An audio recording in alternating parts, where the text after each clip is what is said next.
அண்மைச் செய்தி சென்னை நுங்கம்பாக்கம் காவல் ஆய்வாளர் ஆனந்தபாபு காத்திருப்போர் பட்டியலுக்கு மாற்றம் செய்யப்பட்டுள்ளதாக அண்மை தகவல் கிடைத்திருக்கிறது. கூடுதல் விவரங்களை செய்தியாளர் கதிரவன் வழங்க கேட்கலாம். கதிரவன், வணக்கம். விவரங்களை சொல்லலாம்.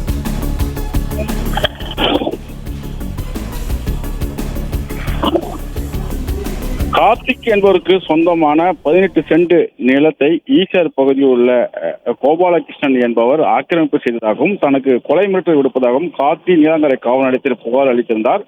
புகாரின் பேரில் நடவடிக்கை எடுக்காமல் அப்போதைய காவல் ஆய்வாளர் இருந்த ஆனந்தபாபு இருந்ததால் தொடர்ந்து ஒரு தரப்புக்கு ஆதரவாக பேசியதாகவும் கூறப்படுகிறது. இது தொடர்பாக சென்னை உயர்நீதிமன்றத்தில் நீதிபதி ஜெயச்சந்திரன் முன்பாக வழக்கு விசாரணைக்கு வந்த நிலையில் சிபிஐ இந்த வழக்கை விசாரணை செய்து முழுமையான விசாரணைக்கு பின்பு வழக்கு பதிவு செய்ய வேண்டும் என தெரிவித்தது. அதன் அடிப்படையில் சிபிஐ போலீசார் ஆனந்தபாபு அவர்கள் மீது வழக்கு பதிவு செய்து சென்னையில் உள்ள ஆனந்தபாபு வீடு உள்ளிட்ட 4 இடங்களில் சோதனை மேற்கொண்டார்கள்.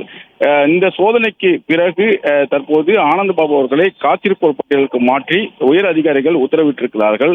வழக்கு விசாரணையில் இருப்பதனால அவர் மீது வழக்கு பதிவு செய்திருப்பதாலும் இந்த நடவடிக்கையை மேற்கொண்டிருப்பதாகவும் உயர் அதிகாரிகள் தெரிவித்திருக்கிறார்கள்.